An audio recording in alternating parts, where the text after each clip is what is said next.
어느 젊은 청년이 신앙의 삶을 좀 뜨겁게 살고 싶은 마음이 어느 날 생긴 겁니다.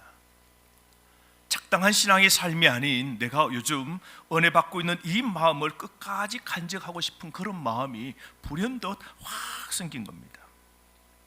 그러다가 주변의 소문을 듣는데 신앙의 삶을 아주 멋있게 사는 나이가 지긋하게 든 교회의 성도님이 생각났습니다. 연로하신 우리 성도님이 생각나서 그분의 집에 찾아가서 자문을 구하기로 했습니다. 그 집을 찾아갔더니 그 나이 많은 신앙을 온전하게 삶을 사는 그분이 밖에 이렇게 또 의자에 앉아 있는데 옆에도 개가 좋은 햇살 앞에 척 늘어져 단잠을 그렇게 자고 있는 겁니다. 찾아가서 질문을 했습니다. 대부분의 그리스도인들은 예수를 만나고 신앙생활을 할 때 뜨거움을 갖고 1년에서 3년 동안은 열정적으로 모든 예배 참여하고 찬양 부를 때 기쁘고 말씀이 즐겁고 구원의 감격과 구름 위로 둥실둥실 걷는 그 황홀한 넘치는 은혜를 경험하면서 열심히 주님을 쫓다가 좀 지나면 이제는 일주일에 한 번 정도 가는 게 고작 다인 아니란 삶으로 빠지게 되는데요. 그런데 당신은, 선생님은 어떻게 열정적으로 신앙의 삶을 지금까지 그 열정이 식어질 줄 모르고 주님을 향한 그 열정이 그렇게 불타오르고 있습니까? 제가 많은 삶을 보았지만 오늘 이와 같이 뜨겁게 열정적으로 살아가는 분을 제가 뵙지 못해서 그 비결이 무엇인지, 무엇이 당신을 다른 사람으로부터 그렇게 다르게 보이도록, 독보적으로 보이도록 그렇게 했는지 그걸 알고 싶다고 물었습니다. 그랬더니 그 노인이 웃으면서, 빙그레 웃으면서 그에게 이렇게 말합니다. 내가 한 가지 이야기를 들려줄게요.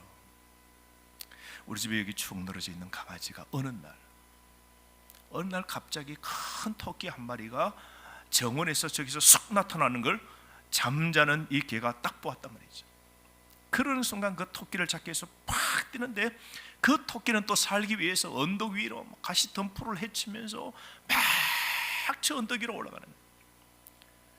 이 개가 끝까지 큰 토끼를 잡는다고 막 추격하며 쫓아가는 거예요.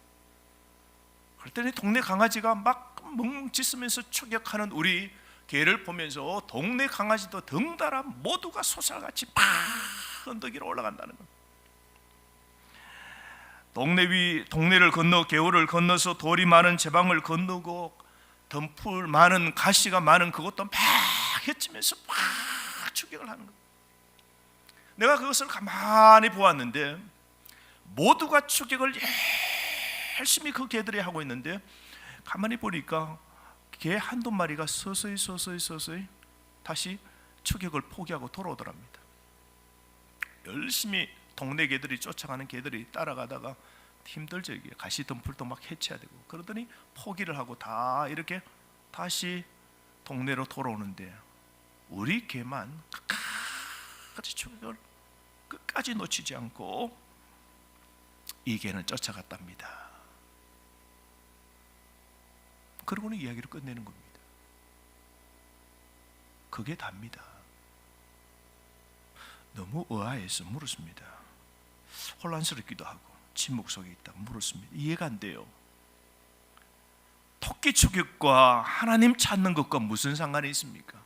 오늘 이 이야기가 예수님을, 하나님을 열정적으로 그렇게 섬기며 사는 것하고 무슨 상관이 있나요? 물었습니다.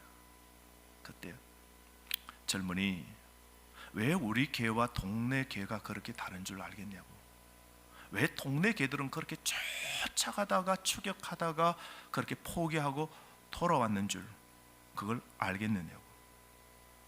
다른 개들은 토끼를 본 적이 없다고. 실제로 토끼를 보지 아니하면 추격이 어렵다. 토끼를 직접 보지 못하고 따라가기만 했던 그 개들은 힘이 들거나 어떤 장애물을 만나고 가시덤불을 만나고 막 숲을 막 헤쳐나가는 그 어려운 일들 당하면 포기하고 돌아온다고. 그렇지만 우리 개는, 토끼를 직접 본 그 개는 어떠한 어려움이나 힘든 일이 있어도 토끼만 보며 끝까지 쫓아갔다는 겁니다. 여러분, 한 가지를 이 아침에 묻습니다. 여러분은 주님을 보셨습니까? 여러분은 진짜 주님을 만나셨습니까? 그분이 나를 위하여 십자가를 지셨다는 것을 깨닫고 여러분은 진짜 받아들이셨습니까? 그리스도인이 된다는 것이 무엇을 의미하는지 여러분 이해하셨습니까? 예수님은, 따르는 사람들은 예수님을 모두가 본 사람들입니다. 예수님을 진짜 본 사람들은 예수님을 끝까지 쫓아갑니다. 어렵고 힘들어도 내가 만났던 그 예수님, 내가 보았던, 체험했던 그 예수님, 그 예수님이라면 놓치지 않고 끝까지 따라간다는 것이죠. 이렇게 예수님을 쫓아가는 사람을 우리는 제자라고 부릅니다. 그분을 따르기 위해 첫 번째 전제 조건은 우리가 실제로 그분을 보고 그리스도인, 제자로 부르심을 받은 것이 무엇을 의미하는지 이해하는 것입니다. 예수님은 변덕스러운 팬들을 끌어들이는 것보다 자신을 제대로 알고 예수님을 제대로 알고 따르는 헌신적인 제자에게 더 큰 관심이 있으셨습니다. 그래서 예수님은 군중 무리와 제자를 구분하셨습니다. 오늘 본문 시작은 25절부터인데요 25절 보세요. 수많은 무리가 함께 갈새 예수께서 돌이키사 이르시되 라고 그러죠. 예수님께서 많은 무리가 쫓아옵니다. 이런 시점에 이 걸어가는, 따라오는 이 진행을 정지시킨 것은 무리들의 빗나간 기대에 이제 제동을 걸어야만 했기 때문입니다. 그래서 예수님은 26절부터 자신을 보고 따르는 제자가 되기 위해서는 어떻게 해야 되는지, 어떤 대가를 치러야 되는지를 말씀하고 계십니다. 예수님은 단순히 군중 속에 있는 것과 제자 되는 것의 차이를 확실하게 구분하십니다. 군중들 보십시오, 여러분. 예수님을 따라다녔던 많은 무리들은 예수님에게 그들이 요구하는 것을 원했습니다. 어떤 사람은 빵을 보고 쫓아갔고, 어떤 사람은 건강 낫기 위하여, 치료받기 위하여, 가족의 치료를 위하여 예수님을 쫓아갔고, 어떤 사람은 로마의 압제에서 해방시켜줄 그 예수를 바라보고 해방을 보고 쫓아가기를 원했지, 예수를 따르면 비용을 치를 것이라고 생각하지도 못한 겁니다. 그래서 예수님께서는 먼저 제자가 되기 위해서 반드시 이 세 가지 영역에서 우선순위를 예수님께 두어야 된다고 말씀하시는데요, 우선순위와 헌신의 문제입니다. 예수님을 따를 때 큰 걸림돌이 될 수 있는 것 세 가지를 정리해야 된다고 이어서 말씀하시는데요, 그 첫 번째 영역이 가족입니다. 26절 상반절 보십시오. 무릇 내게 오는 자가 자기 부모와 처자와 형제와 자매를 미워하지 아니하면 너희 내 제자가 되지 못한다라고 말씀하셨죠. 여러분, 이 구절을 읽을 때 좀 혼돈되지 않습니까? 예수님이 뭐라 그래요? 예수님은 군중들에게 자신을 따르기 위해 부모나 아내나 자녀나 형제, 자매를 미워해야 된다라고 말씀하실 때 이게 도대체 무슨 말씀일까요? 우리 예수님은 사랑의 예수님이십니다. 가족도 사랑하고 형제 자매도 사랑하라 그러는데 예수님 따르기 위해서는 오늘은 뭐라 그래요? 이 모든 걸, 모든 사람을 뭐라고요? 미워하라. 가족과 형제 자매 이어서 사람들을 미워해야 예수를 온전히 따를 수 있다는 이 말의 의미가 무엇일까요? 여러분, 아람어에서는, 이 셈족 언어에서는 이 미워하라는, 이 정오하라는 이 단어는요, 감정적으로 막 미워하라는 그런 단어가 아니라 우선순위를 말할 때 표현하는 겁니다. 그러니까 미워하라는 것은 저걸 미워하되 다른 걸 더 우선시하라는 그 의미가 담겨 있습니다.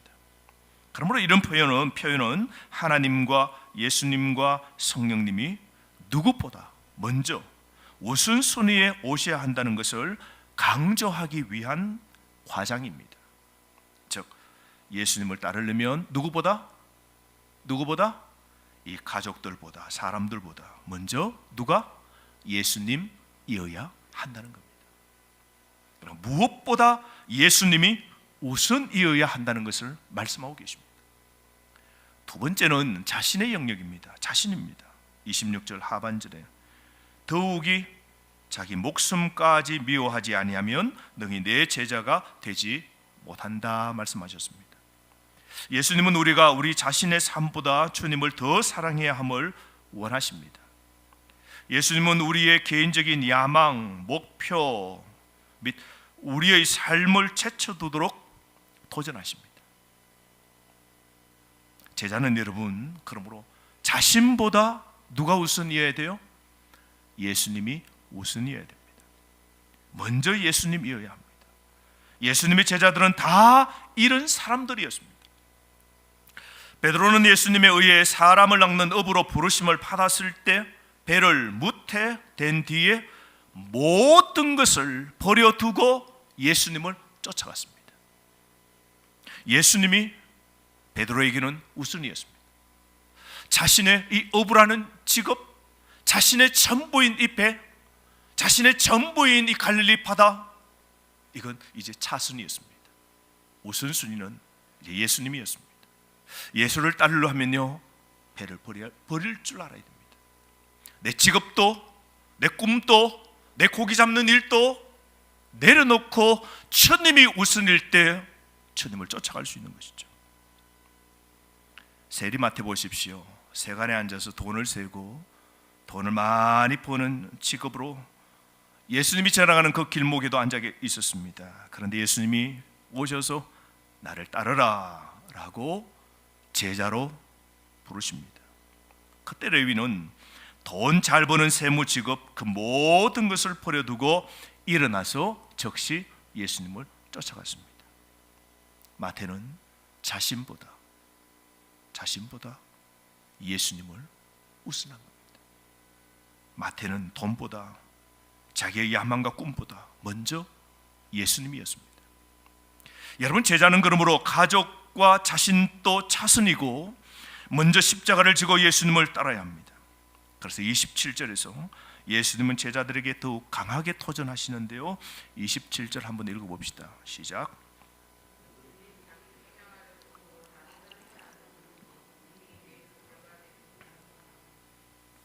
예수 그리스도의 제자가 되기 위해서 뭘 하러 그래요?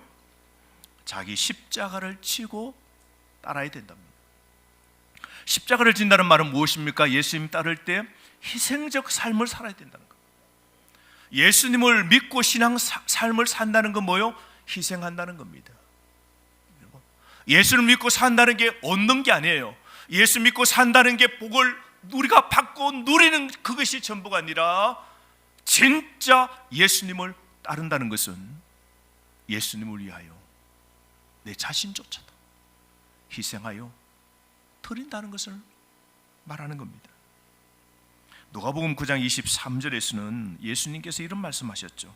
나를 따라오려는 사람은 자기를 부인하고 날마다 자기 십자가를 지고 나를 따라오느라.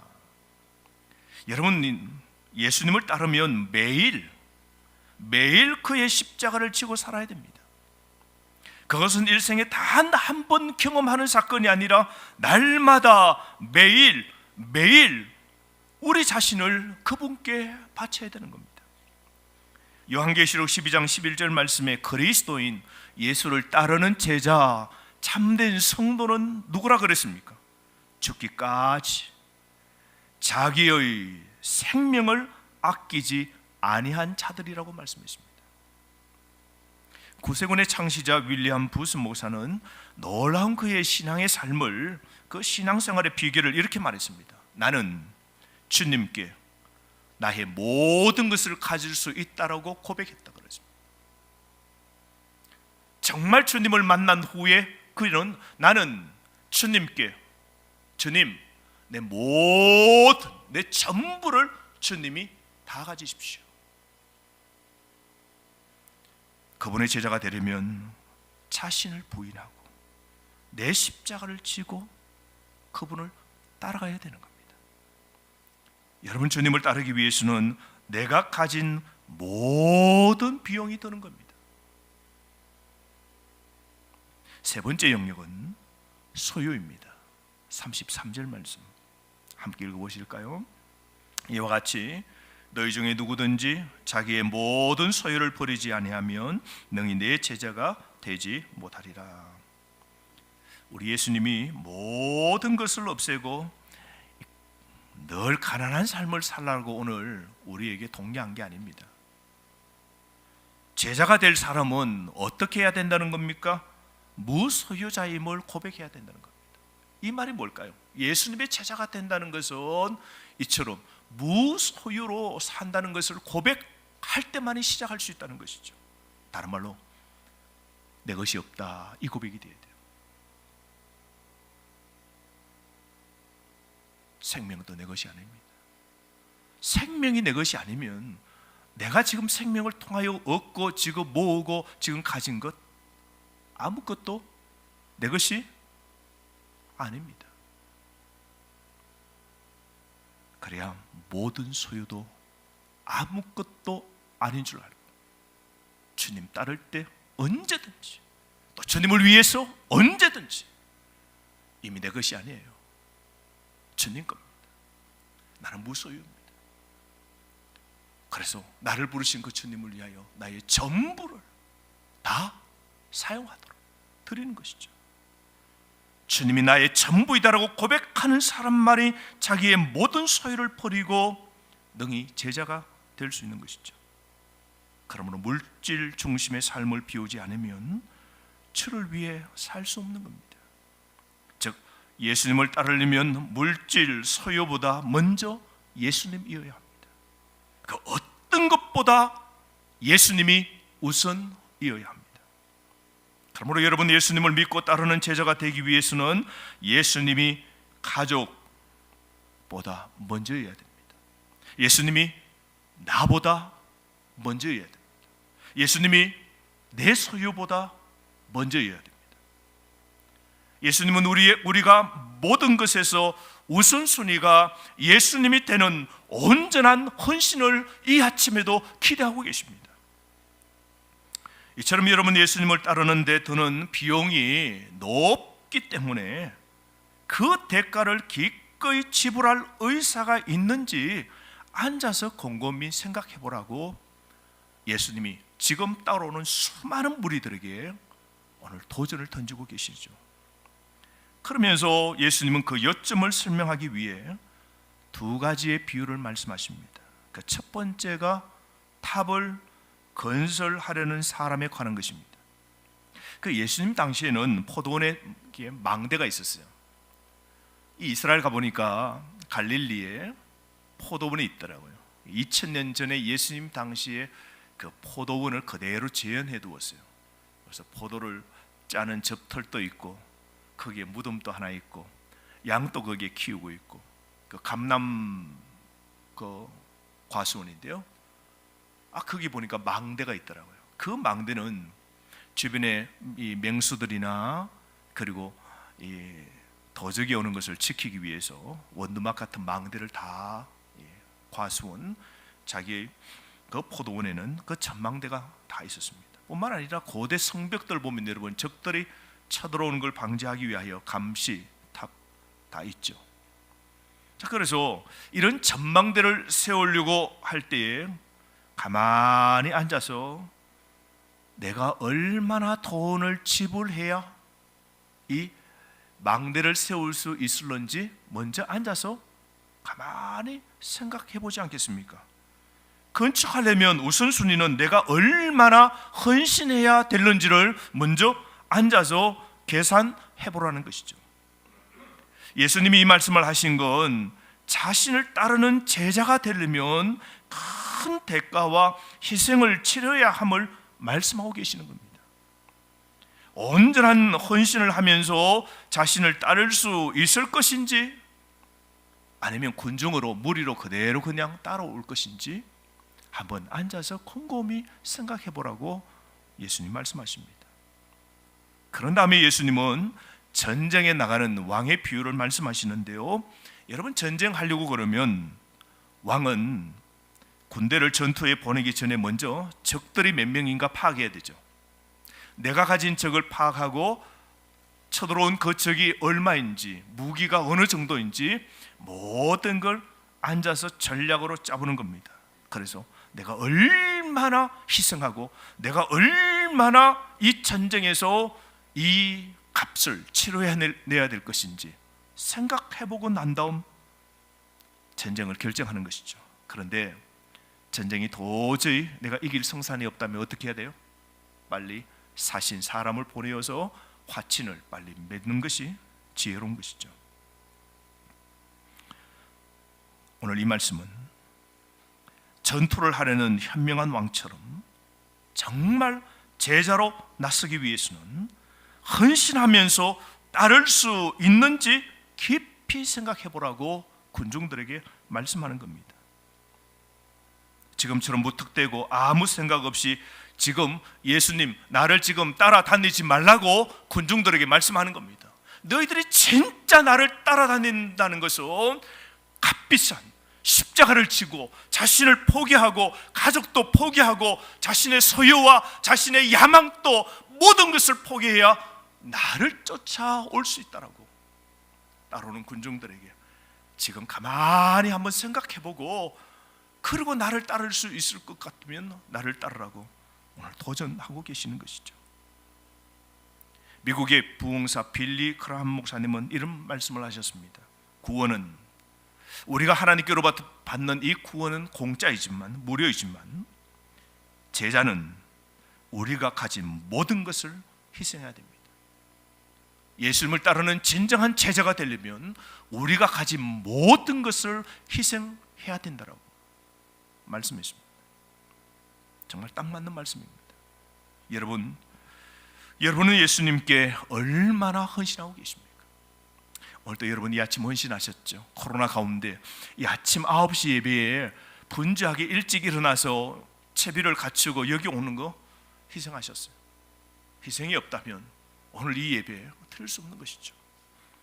예수님을 믿고 따르기 위해서 대가를 치를 각오가 되어 있습니까? 주님을 위해서 가족도 자신도 소유도 그 어떠한 것도 희생할 의향이 있으십니까?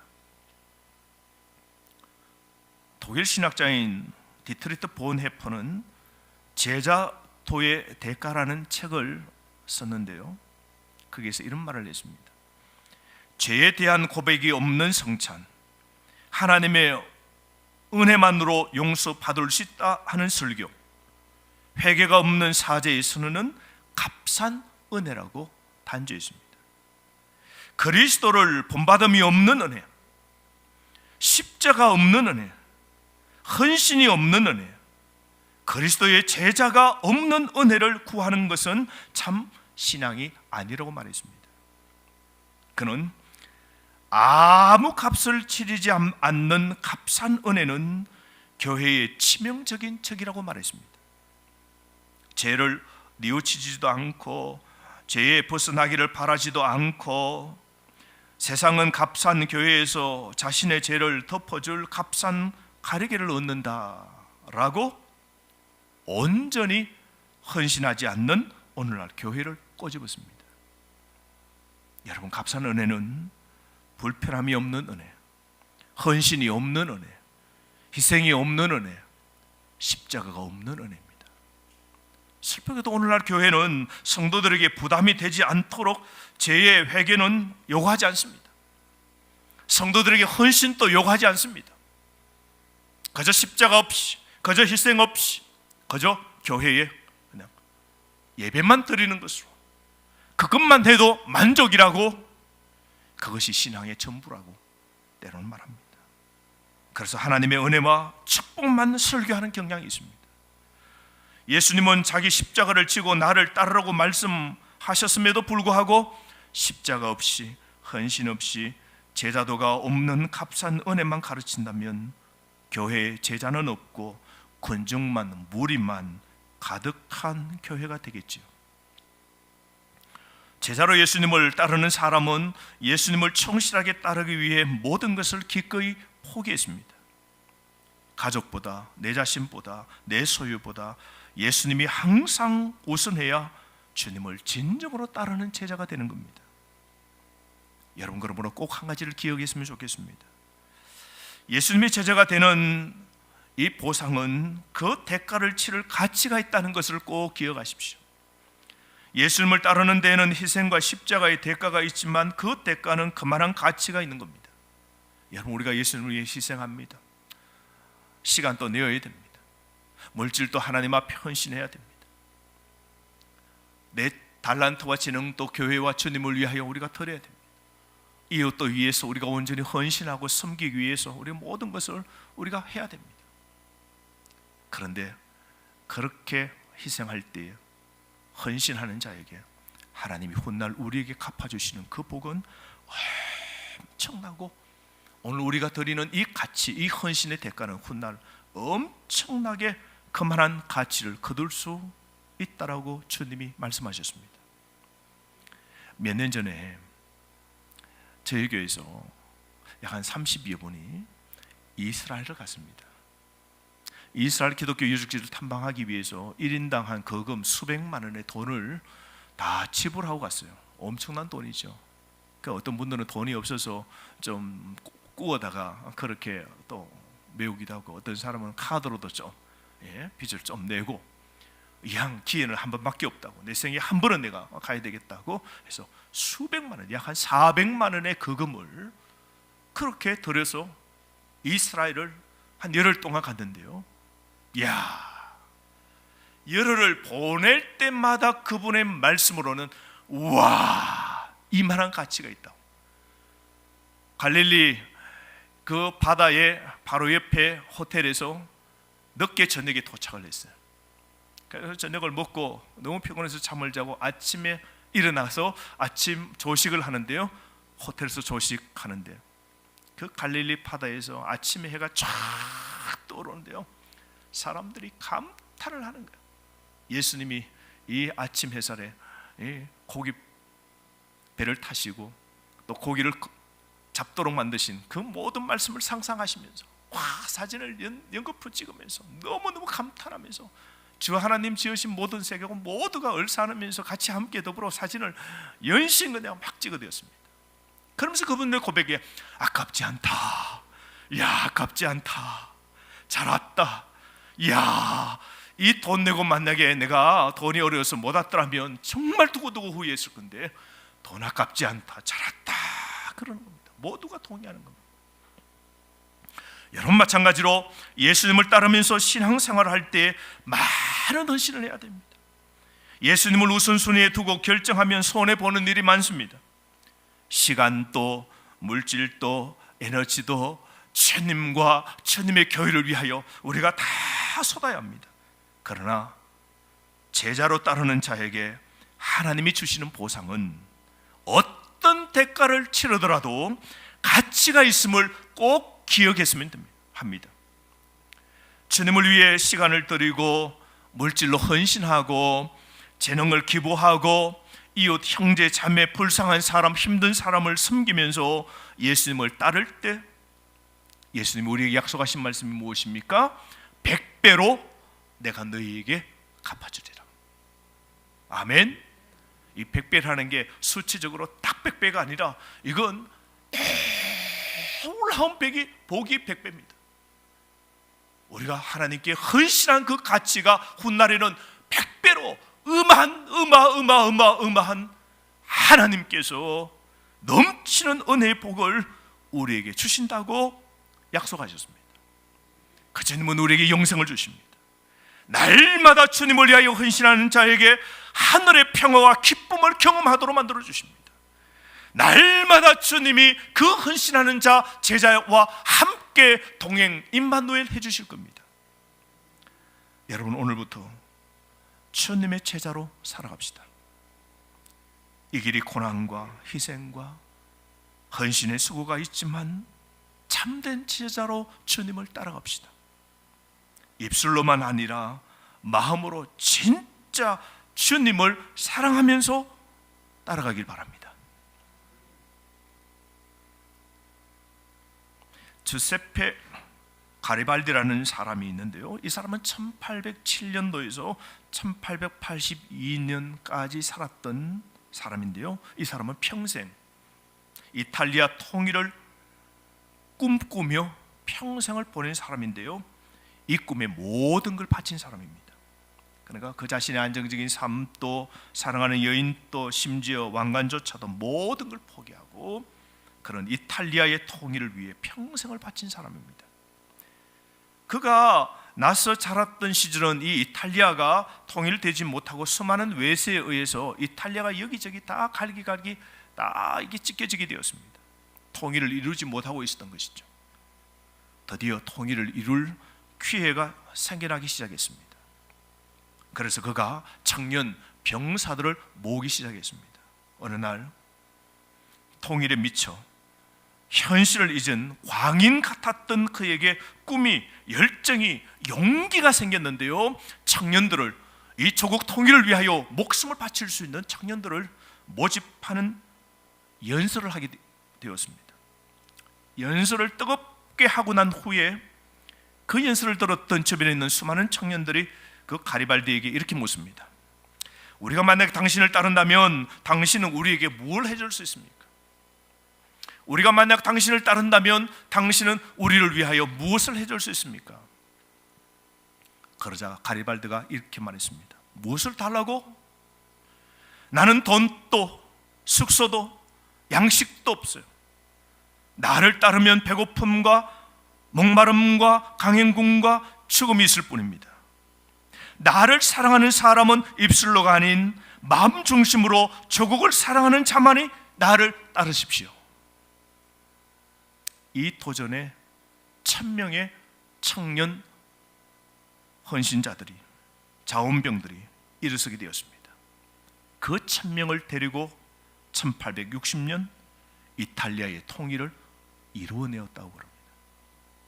여러분, 오늘도 예수님은 하나님의 나라를 위하여, 주님의 교회를 위하여, 하나님의 나라를 위하여 우리에게 따르라고 우리를 오늘 부르십니다. 제자로 따르려면 무엇보다 예수님이 우선이어야 됩니다.